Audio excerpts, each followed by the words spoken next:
Cette nuit, j'ai senti quelqu'un qui, agenouillé sur ma poitrine, buvait ma vie entre mes lèvres. Oui, il l'a puisé au fond de ma gorge comme aurait fait une sangsue. Et puis il s'est relevé, repu, et moi je me suis réveillé. Tellement brisé, meurtri, anéanti que je n'osais plus bouger de toute la nuit. Si cela continue, je repartirai certainement. Il fait danser les mots sur la scène et ne regarde plus autour de lui. Il se fond dans le décor, il n'est plus lui-même. Il est l'autre, celui qui devient fou lorsque la lumière s'allume. Cet être envoûtant oublie la réalité, ceux qui le regardent sans faire de bruit dans la pénombre.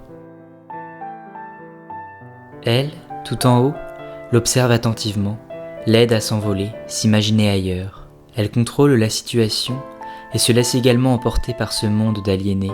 Elle navigue la scène, joue avec les ombres et les lumières qui de sa main de maître se dessinent sur le pont de son vaisseau. Ils ne se regardent pas, ils n'ont pas besoin.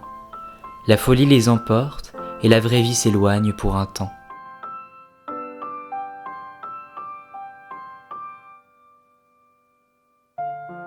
Jouer la folie, en fait, bizarrement, on me l'a demandé souvent, en fait. Donc, bon, celui-là, il est assez sévère, mais voilà. Et puis, j'estime que le théâtre, globalement, est un peu folie. C'est-à-dire que, voilà, si tu montres des choses quotidiennes, normales aux spectateurs, ça va pas les passionner. Donc, en fait, tous les personnages qu'il faut que tu incarnes, il faut qu'ils aient un grain de folie. Voilà, et d'ailleurs, pour faire ce boulot-là, voilà, il faut aussi une bonne dose de folie, en fait. Parce que là, tout à l'heure, là, on est à 25 minutes du lever de rideau. Là, tout à l'heure, quand je vais être tout à fait prêt, je vais entendre que ce sera, voilà, les 2-3 dernières minutes, je vais être derrière le rideau noir et je vais me dire, mais qu'est-ce que je fous là, en fait? Pourquoi je fais ça? Pourquoi je m'inflige ça? Incarner la folie, bah, finalement, c'est pas si dur que ça. Là, c'est une folie furieuse, donc il y a des cris, il y a physiquement, voilà, faut être en forme, en fait, faut juste être bien en forme. Je ne peux pas, j'essaie par tous les moyens de me retourner, de rejeter en arrière cet être qui m'étrangle, qui m'étouffe, je ne peux pas. Ah!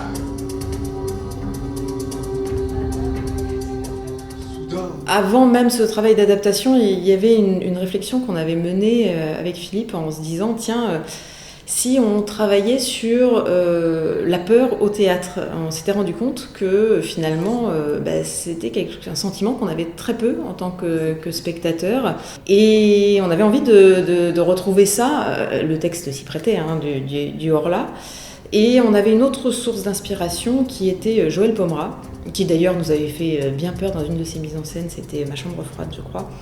Et son travail sur la lumière, sur le son, l'esthétique, quelque chose de très sombre avec des points lumineux. Enfin voilà, c'était vraiment quelque chose qu'on avait envie d'essayer, de tester, et ce projet du Horla s'y prêtait vraiment bien. Je vis distinctement une de ces tiges se courber, comme si une main invisible lui tordue puis se briser. Comme si cette même main l'eût cueilli. Comment à la fois raconter, faire en sorte que le personnage raconte et vive les choses en même temps. Donc voilà, ça a été vraiment tout ce travail-là. Et puis, c'est ajouté le travail sur la lumière, donc quelque chose de sombre.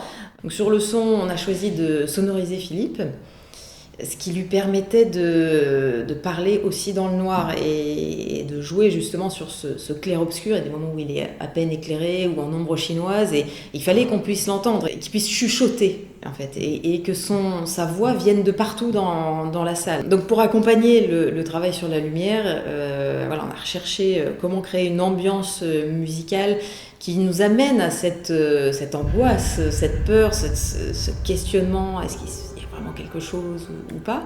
Donc on est parti sur des nappes musicales quasi constantes, qu'on n'entend pas forcément, mais qui sont là, qui mettent une ambiance.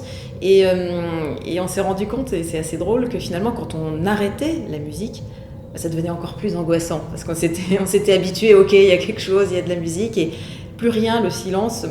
Voilà, le spectateur pouvait encore plus s'interroger dessus. Le théâtre les a unis. Ils ne font plus qu'un. Jour après jour, cette folle histoire du Horla les a menés vers une idée.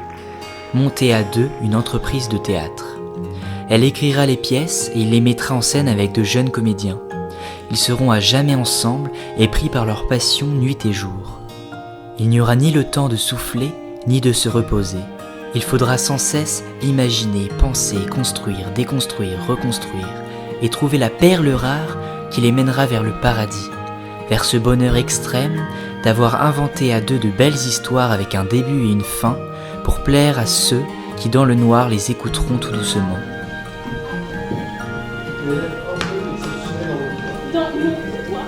Inutile.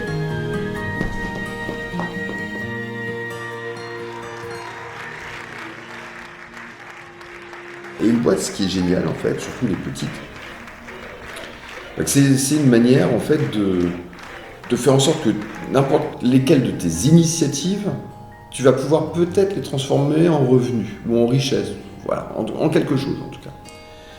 Et ça c'était assez bien. Mais au départ on se posait la question avec Anne-Sophie, est-ce qu'on devait choisir avec le statut d'intermittent du spectacle ? Finalement on a préféré choisir ce statut d'entrepreneur pour se dire, bon si j'ai plus de boulot c'est de ma faute, mais tout ce qui est, la plupart des choses qui sont prenables, vont être utilisées dans la boîte. Et donc on a préféré cette chose-là. Au début on se dit, est-ce qu'on avait pris la bonne décision quand on voyait d'autres intermittents du spectacle partir avec les congés spectacles, avoir le chômage dès lors qu'ils ne travaillaient plus. On se disait, ouais, peut-être qu'on s'est planté là-dessus, voilà. Mais ça correspondait bien à notre état d'esprit, qui était de vivre de notre art et de notre travail, en fait, directement, et d'être à l'initiative, à l'origine de plein de choses. Et c'est ça qu'une entreprise permet. C'est ça, et c'est vrai qu'on s'est rendu compte que ce statut nous allait bien, puisque en fait on compte pas nos heures, si on a un truc qui nous plaît on part bille en tête, et puis si on se plante, mais on est un peu épuisé quand même, mais voilà, ça nous va bien finalement, on s'y retrouve.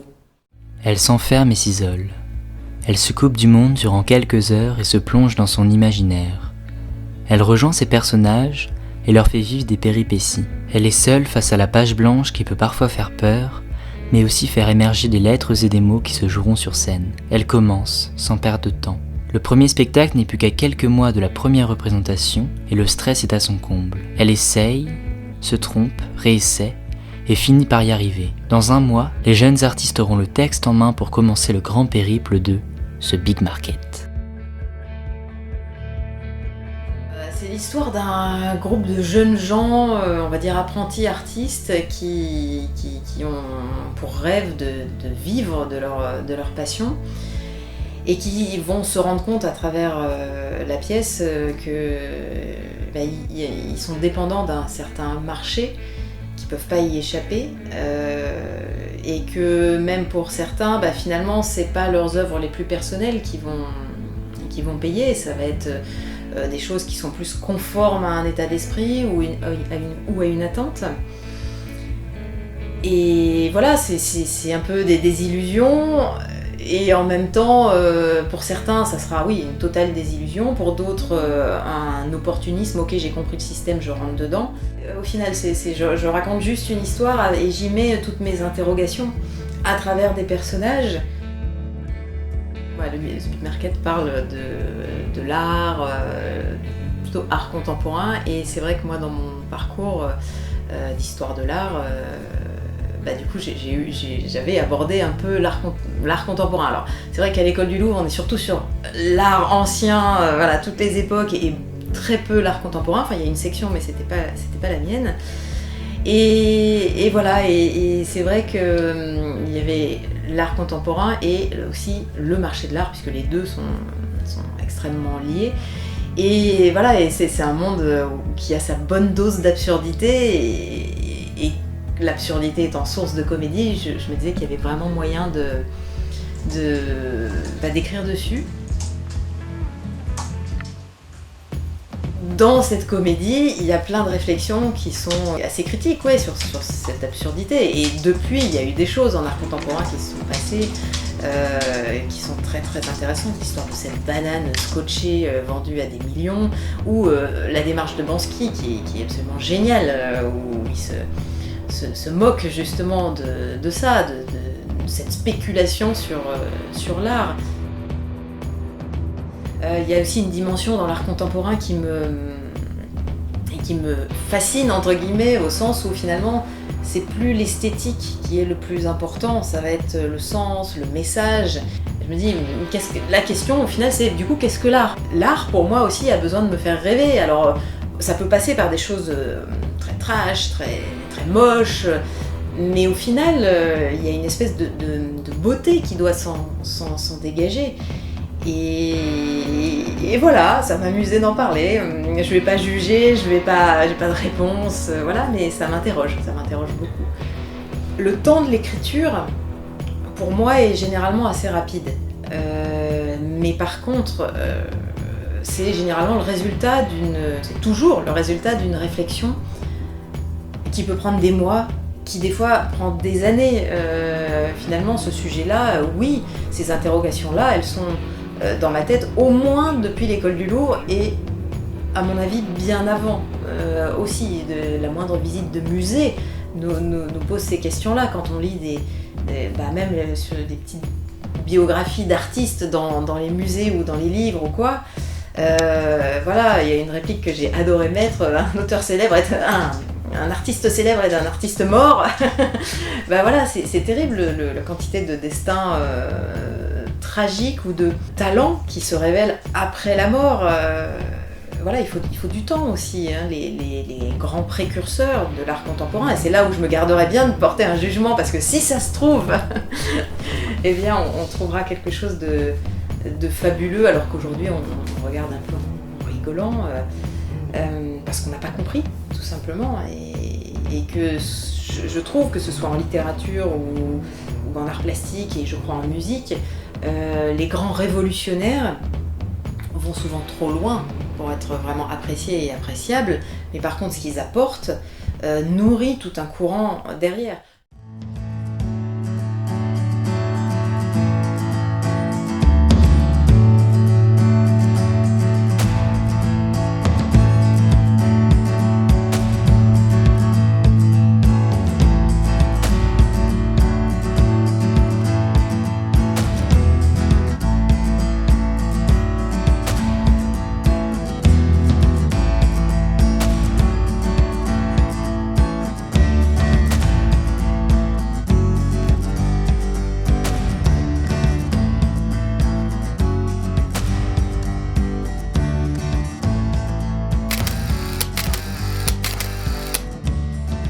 Donc voilà, moi je suis très heureux en fait de monter cette pièce. Cette pièce que vous allez jouer. Je suis extrêmement contrarié du coup que à cause du Covid, on est 2 absents aujourd'hui. Voilà, donc, parce que j'aime bien partir sur un projet avec tout le monde, et que la première lecture, on fantasme un peu sur ce qu'on va voir à la fin. C'est un projet qui est extrêmement ambitieux. Et ça tombe bien parce que je sais que vous aussi, vous êtes ambitieux avec le théâtre. Et donc, je vous ai préparé quelque chose. Mais il y a énormément de travail. C'est chaud. C'est étonnant ces trucs modernes. Comment vous faites pour régler la température ? Vous ne devez pas y aller ? Si, mais on n'est pas à la minute près. Je reprendrai bien un gâteau. Moi aussi. Tiens, fais-toi plaisir. Lionel, prends plutôt des fichus. Et alors, c'est quoi votre spécialité artistique à chacun ? Mia es la pintura. En ce momento, je travaille sur les écorchés des biendes. Ah, c'est intéressant. Vous travaillez des couleurs, la lumière, Se mesurer au réalisme pour le sublimer. Paola, elle ne veut rien sublimer, elle veut juste choquer pour qu'on la remarque. Mano, il y a un message dans ce travail. No, mais je sais pas, si es un plaidoyer, una manera de dire merder à la société des consommations. La première partie, en fait, que je vais appeler l'esthétique de la pièce. C'est très important pour Anne-Sophie et pour moi, cette culture-là, en fait, de l'esthétique. Et alors, quand on parle de l'esthétique, c'est à la fois la scénographie, le décor, les costumes, maquillage, la bande-son, enfin, voilà, tout ce qui est vraiment visuel, auditif. Voilà. Et donc ça, c'est une première chose. Je vais me prendre la tête sur qu'est-ce que les gens vont voir, qu'est-ce que les gens vont entendre. Comment ces aspects esthétiques peuvent faire comprendre le propos de la pièce, en fait. Comment peuvent-ils servir? En fait, mettre en scène, c'est transformer l'œuvre théâtrale de son état de papier à son état de spectacle. Donc dans cette transformation, il y a tous ces changements, et dans le spectacle, forcément, il y a tous les ingrédients du spectacle. Donc scénographie, costume, bande-son, c'est les choses vraiment sur lesquelles je m'appuie. Donc ça, c'est une première chose. Ensuite, la distribution. On peut prendre appui sur la distribution. Une bonne distribution, t'as résolu 70%, 80% de tes problèmes. Une très très bonne distribution, en fait, t'as déjà fait tout ton boulot, presque. Parce que les acteurs vont être formidables et vont tout faire tout seuls, et ça va être une espèce de chose totalement magique qui va se passer devant toi. Voilà, tu auras juste à dire oui, non, oui, oh, peut-être pas, voilà, on verra. Voilà. Mais ça, c'est formidable. Donc, vraiment la distribution. Quand on veut amuser les spectateurs, quand on veut faire de la comédie, quand on fait de la comédie, quand on a lu ce texte-là, on s'est aperçu en fait qu'il y avait des endroits en fait, qu'on a identifiés comme étant drôles. On dit tiens, là quand il dit ça, c'est drôle. Ah, à ce moment-là, quand elle va faire ça, c'est drôle. On va identifier les choses. Hein. Il y a les moments qui sont drôles et des moments où les choses se passent comme ça. Alors, si l'acteur joue normalement, sans caricature, qui ne joue pas totalement la situation, qu'il n'y a pas de caricature comme vous le faites là, ce qui se passe, c'est que le spectateur, il vous regarde comme ça, et au moment où ça va être drôle, il va faire ça. Et juste ce truc-là, comme ça, même multiplié par 200 personnes, toi, t'es là, t'es en train de jouer le truc, c'était drôle, et hop, t'as l'impression de te taper un gros bide. Parce que les gens n'ont fait que... et qui n'ont pas rigolé. Le talent de l'acteur comique, c'est d'être amusant tout le temps pour être drôle parfois. C'est parce que tu vas être amusant tout le temps que les spectateurs, ils vont pas te regarder comme ça. Ils vont te regarder comme ça. Et quand les moments drôles vont arriver, ils vont faire... Et là, multiplié par 200, t'as l'impression, ah ouais, là, j'ai fait mon truc. Donc, en fait, la leçon là, que j'essaie de vous imposer, de vous faire comprendre, c'est que pour être drôle parfois, il faut être amusant tout le temps. C'est-à-dire qu'à chaque instant, chaque moment où vous êtes sur scène, il y a un truc amusant.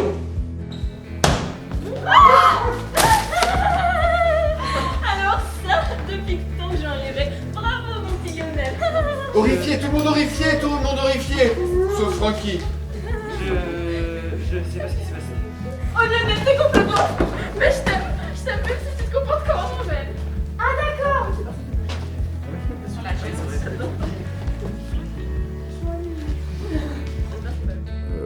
Faut travailler le texte en fait aussi. Travailler le texte, une fois que tu as ta distribution et une fois que tu as ton esthétique, eh bien, imaginez tes comédiens et voilà, est-ce que tout le texte, est-ce que ça va bien passer? Ne pas hésiter à faire des coupes, rarement des ajouts, mais pourquoi pas, voilà, des adaptations en fait sur le spectacle que tu as déjà commencé à imaginer, c'est-à-dire distribution et esthétique.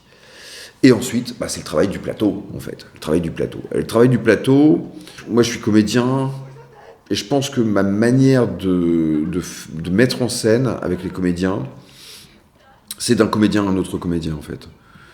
Au début, c'était comme si je jouais tous les rôles, en fait. J'étais tous les rôles à la fois. C'est ce qui me plaisait d'ailleurs dans la mise en scène. Voilà, je pouvais jouer tous les rôles. J'avais pas la satisfaction d'enfiler un costume et de le présenter aux spectateurs, mais voilà, dans le travail, je travaillais vraiment tous les rôles qu'ils étaient, etc. Donc là, hop, tu sors ton petit sac, tu sors ton dictaphone. Ça, c'est Lionel. Lionel, je t'aime. Et toi non plus, toi tu ne le sais pas aussi. Mais tu m'aimes. Tu m'aimes aussi. Voilà. Ça doit faire rire tellement c'est furieux. D'accord? Pareil, quand je dis le comique, c'est aussi du visuel, c'est du burlesque visuel. T'es là avec le rubis, bam, comme ça. Ah, j'ai pas fait exprès. Voilà. C'est pas moi. C'est genre, voilà. Et tout devient super drôle là-dessus. Alors, on va régler ce problème de cascade. T'es là, n'est-ce pas? Ouais. Donc en fait, c'est toi qui va rentrer en fait. Hein. Clac, clac, file comme ça. Tu files. Oh mon dieu, oh mon dieu, oh mon dieu, oh mon dieu. Et finalement, tu vas te jeter dans la gueule du loup. Ouais, qu'est-ce qui m'est arrivé? Et là, alors. Voilà. Vas-y, comment vous faisiez là? Non, mais t'es plutôt ouais, non, mais elle a fait la même chose ici. Là. Là, je fais. Là.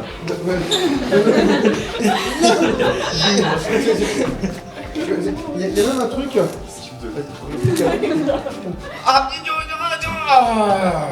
Tu vois comme ça? Je me sens très alors, repoussée. bah oui, tu continues. Et il y a un truc. Tu vois? C'est un moment. Il y a un truc. C'est sûr, c'est vraiment sorti. Dans la tête, quoi. Voilà, donc je pense que sur le travail du plateau, j'essaye à chaque fois de leur donner voilà, comment moi je le jouerais, enfin voilà, le début du chemin que moi je prendrais. Voilà, je prendrais ce chemin-là. Parce que souvent, ce début de chemin-là, déjà leur vont, et tant mieux, voilà. Mais surtout, il correspond finalement à ce que j'ai travaillé à l'avance, c'est-à-dire ma distribution et mon esthétique. Donc c'est ce chemin-là. En fait, moi, mon métier, en fait, c'est prendre en compte les spectateurs, d'être le premier spectateur et de leur renvoyer le regard que les spectateurs pourront avoir sur eux et sur la pièce. Donc voilà les trois pans sur lesquels je travaille beaucoup. Puis au bout d'un moment, et c'est la partie la plus frustrante de ce boulot-là, c'est que tu as un chronomètre en fait qui est enclenché, clac, clac, clac, clac, ou un minuteur, et tu sais que voilà, telle date, à telle heure, ça commence, et là tu dois être prêt. Donc parfois en fait tu fais des choix. En fait tu fais dire là je tenterais bien de faire ci, mais ah ben non, c'est trop tard, là j'aurais pas le temps de le faire, donc efficacité pour être prêt.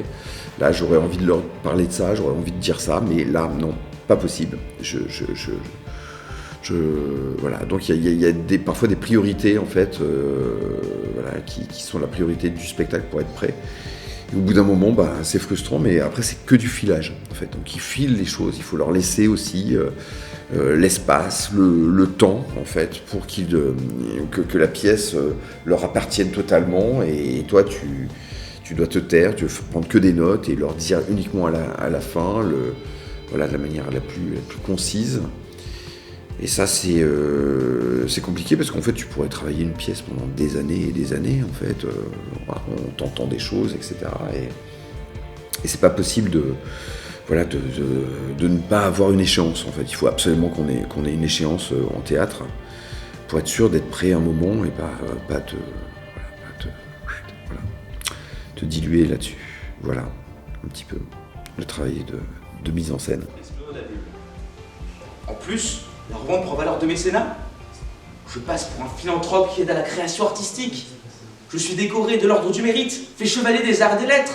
Je côtoie des ministres, on me propose même de devenir ministre de la ville ou de la culture ou une connerie comme ça. Juste un instant. Donc, désolé, la semaine prochaine, s'il vous plaît, la semaine prochaine. On arrive tous bien à l'heure, d'accord? Avant la coupure des vacances, on refait une fois toute la pièce. Je sais, il y a des endroits, des moments qu'on n'a pas du tout vu, Mais avant cette grosse coupure, je veux qu'on revoie vraiment toute la pièce. D'accord ? Tout, du début à la fin. Et cette fois-ci, on le fera en filage. C'est-à-dire que, voilà, ça va durer sur 2 heures, ça durera 1h20. Voilà, et à la fin, soit je fais un gros débrief de ce que vous avez fait, ou soit je reprends des petits bouts. D'accord ? Et la semaine prochaine, filage. Ça vous va ? Ok. Ciao, ciao. Ne travaille pas en fonction des œuvres, mais de la notoriété de l'artiste. Mais vous devez bien avoir une formation artistique. Pas du tout. J'ai une très forte formation administrative. Vous pouvez vérifier d'ailleurs. Je n'en doute pas, je m'étonne simplement. C'est comme ça partout dans le monde de l'art. Laissons les... Faut que tu les refasses toujours au même moment. Là, ils sont bons, je valide, donc essaye de valider aussi que ce soit toujours à ces endroits-là. Hein. C'est comme ça partout dans le monde de l'art. Laissons les artistes créer et les administratifs gérer. Oui, et les financiers dirigés. Nous comprenons. De l'autre côté de la tête, Jimmy. Désolé. Qu'est-ce que c'est que ça? Une œuvre d'art moderne. Original. Est-ce que tu peux me le faire en plusieurs moments? Qu'est-ce que c'est que... Ça. Qu'est-ce que c'est que... ça? Une œuvre d'art moderne. Original. Le body art a le vent en poupe en ce moment. Si on pouvait faire moins odorant. Alors je vais parler comme ça. Non, mais c'était bon aussi. Oui, bien sûr. C'est le but. Mais oui, mais c'est ce que j'appelle une parodie de théâtre. D'un seul coup, oui, bien sûr, c'est parodique parce que d'un seul coup, on comprend qu'il y a la technique théâtrale qui est de parler fort, de surarticuler, de détacher les syllabes pour parler. Il y a un parler théâtre. Et là, vous ne l'avez pas fait. La technique, malheureusement, comme dans toutes les techniques artistiques, elle s'acquiert avec énormément de temps. C'est du temps. C'est du temps, mais aussi c'est de la conscience. Donc là, je voudrais que la prochaine fois que vous me retravailliez votre texte, vous preniez un peu la tête sur est-ce que je dis toutes les syllabes? Est-ce qu'elles sonnent réellement? Est-ce que je suis compréhensible? Le fait de devoir se mettre face et finalement d'exagérer un petit peu tout va provoquer la belle émotion, va provoquer aussi la caricature de vos personnages en comédie. C'est-à-dire que ce n'est pas seulement une... voilà, quelque chose qui est fastidieux à acquérir. Non, ça peut être aussi quelque chose de sympa à avoir. Et de toute façon, c'est primordial.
Et comment t'as réussi à t'imprégner le personnage? Bah déjà, je joue pas mal les gens fous, je sais pas pourquoi, mais souvent j'ai des rôles un peu de personnes bizarres. Et je sais pas, je la trouve un peu attachante. Enfin, je la compare un petit peu à moi, même si moi je suis pas folle à ce point. Mais c'est quelqu'un qui est très dans l'excès, et moi je sais que je suis quelqu'un qui est très dans l'excès dans la vie de tous les jours, donc c'était un peu plus simple par rapport à ça. Grâce au conseil de Philippe déjà et de Anne-Sophie, et après au fur et à mesure en apprenant son texte, en jouant, on l'imprègne tout seul parce qu'on découvre ses sentiments et ce qu'on doit jouer, et aussi avec l'aide des autres acteurs, ça permet de se plonger dedans et voilà. Comment t'as réussi à apprendre la pièce, une pièce comme ça, même si c'est par-ci par-là? Les textes un peu plus gros, il y a de l'apprentissage forcément derrière, mais sinon c'est surtout jouer sur le tas quand on répète. Pour le coup, au début, c'est vraiment pas du par cœur, c'est les répliques viennent comme ça avec le texte. Et à la fin, ça devient plus facile parce que plus on répète, plus on voit les autres dire les mêmes répliques, plus du coup ça vient tout seul. Alors moi je m'enregistre sur mon téléphone quand j'enregistre les répliques des autres et après je fais un trou pour moi et après je récite mon texte, je l'apprends, je le lis 2-3 fois avant et après je le récite. Comment tu vas gérer le stress là? Pour l'instant je gère pas, mais je me dis c'est vaut mieux stresser avant et puis après une fois que c'est parti et en général ça part quand on est sur scène. Le stress, c'est parce qu'aussi j'ai fait pas mal de pièces déjà. C'est ma 11e année je crois, donc franchement j'ai plus trop de stress par rapport à ça. Pour moi c'est vraiment une partie de plaisir, quoi. J'ai beaucoup stressé avant, j'avais la boule au ventre et tout, et là ça va beaucoup mieux parce que je sens que ça arrive et je me dis qu'il faut que je déstresse parce que sinon j'y arriverai pas sur scène. Du coup voilà. Mais tu vas voir, tu vas arriver sur scène, tu vas tout oublier. Alors, Mais là, sur l'autre. Mais c'est vrai. Tout, mais ça sort tout seul. Ouais, c'est ça. Ça veut dire que tu as rien appris. En fait, c'est qu'avant, on avait quoi, 13 minutes.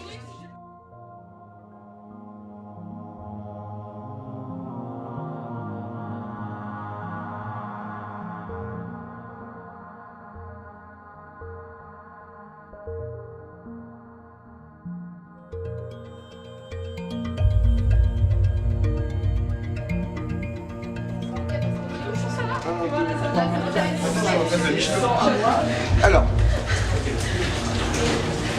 vous êtes tous là? Non? Le problème de ce théâtre, c'est quand il pleut comme ça, c'est extrêmement bruyant puisque ça tombe sur la toiture et c'est bruyant. On parle tellement fort. Voilà. Moi quand je dois gueuler, après je... Je peux me permettre? Voilà. C'est surtout, c'est que il faudrait que vous jouiez aussi avec.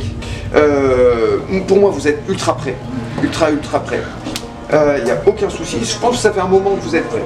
Je vous rappelle vraiment les endroits où vous pouvez glisser vers quelque chose qui serait moins bon et qui serait du coup pour vous extrêmement décevant.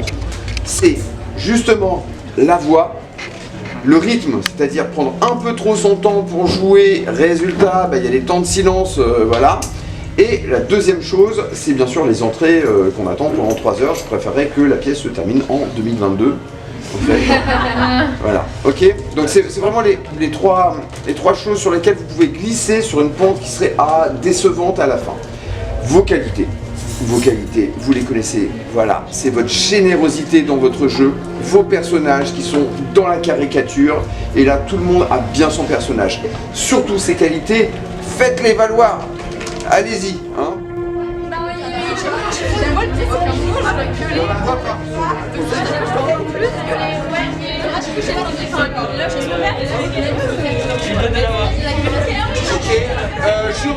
Je reviens dans quelques temps pour vous dire on va démarrer. Est-ce qu'on peut monter juste en haut, pas sur la scène? Pas sur la scène, mais sur les coulisses, c'est à vous. Tout est à vous.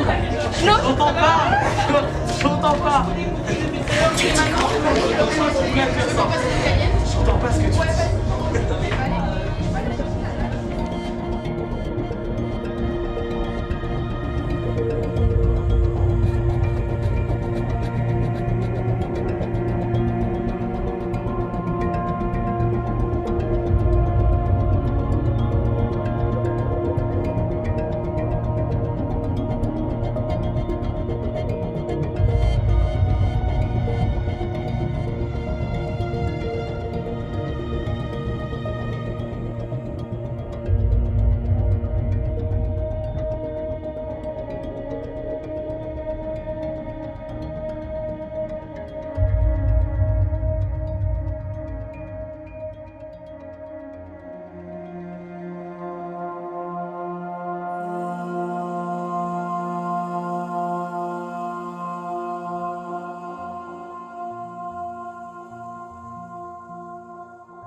Dans ce théâtre où la pluie s'est abattue durant le spectacle, les comédiens ont su s'adapter. Dans la régie, Anne-Sophie et Philippe les ont écoutés sans faire de bruit. Ils étaient comblés, fiers d'avoir accompli cette mission avec tous ces acteurs. C'est un instant qui restera gravé à jamais dans leur mémoire. Cette pièce leur a donné envie d'en faire des dizaines d'autres, et ils ne lâcheront rien. Cette passion pour le théâtre n'est pas qu'une simple vocation, mais elle représente pour eux chaque instant de leur vie. En fait, quand tu commences le théâtre, tu es happé par les planches, en fait. Moi, j'ai commencé le théâtre par un hasard total. Puis je me suis bien senti, et puis après, comme toutes les personnes qui débutent le théâtre, j'ai commencé par payer des profs de théâtre, pour qu'ils m'apprennent, pour que je puisse jouer, au lycée aussi, participer à des associations, et puis tu t'aperçois que chaque année, t'en veux encore plus. Et puis, au bout d'un moment, la chose assez incroyable, c'est que quelqu'un te dit tiens, tu viens faire du théâtre avec nous, on fait une compagnie amateur, donc là t'as plus besoin de payer. Et puis un jour on te propose de l'argent aussi pour faire ça. Alors là tu trouves le truc complètement dingue. Puis tu te dis à un moment si t'es pas trop exigeant avec la vie, tu peux faire peut-être que ça, on verra. Puis là tu le tentes et puis ça arrive en fait comme ça. Alors le théâtre au départ, c'est pas une thérapie, mais comme j'étais très très timide, je l'ai aussi pris un peu comme ça. C'est-à-dire pour moi personnellement, je me voyais mais absolument pas travailler dedans. Enfin, je m'imaginais pas du tout être capable. En fait, c'était pour moi un monde merveilleux, inconnu. Enfin, il y avait une vraie fascination pour le spectacle, une manière de raconter des histoires avec plein de moyens, pas que le texte, mais la voix, le corps, la musique, la lumière, tout un ensemble. Mais voilà, au départ, c'était j'essaye de guérir ma timidité. et puis de fil en aiguille, moi j'ai adoré ça en fait. Et puis le côté je suis sur scène, je ne suis plus moi et tout est possible. Je peux être 15 milliards de personnages, je peux avoir toutes les vies, je peux raconter toutes les histoires. Qui m'a plu.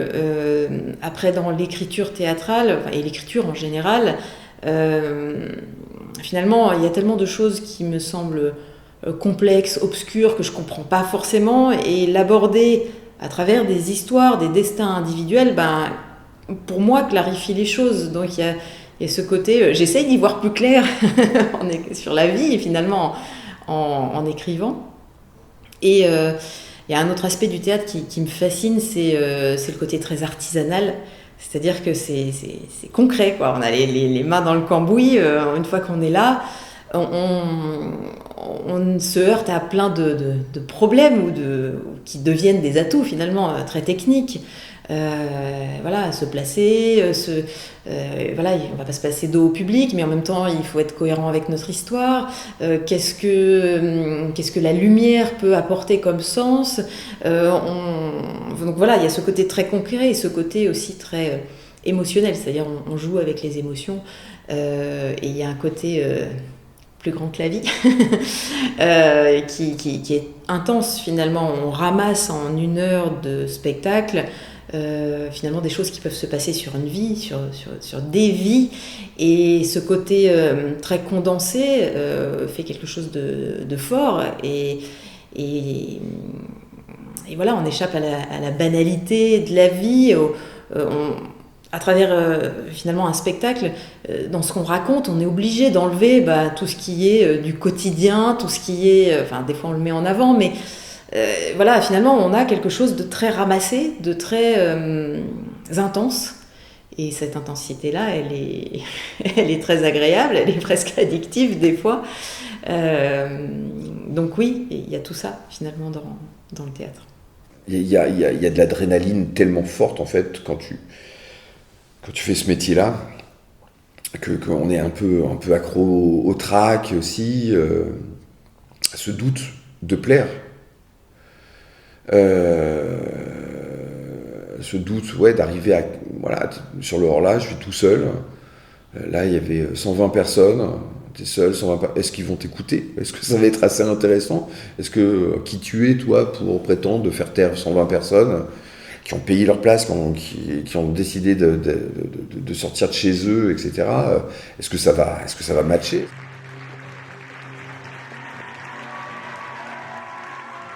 Parce que profondément, je suis comédien. Et le comédien, c'est celui qui sait rien faire et qui peut donner l'illusion de savoir tout faire. Et comme ça, j'ai eu plein de métiers dans ma vie, différents. Alors qu'en fait, je sais pas si je sais faire vraiment d'autres choses. Voilà.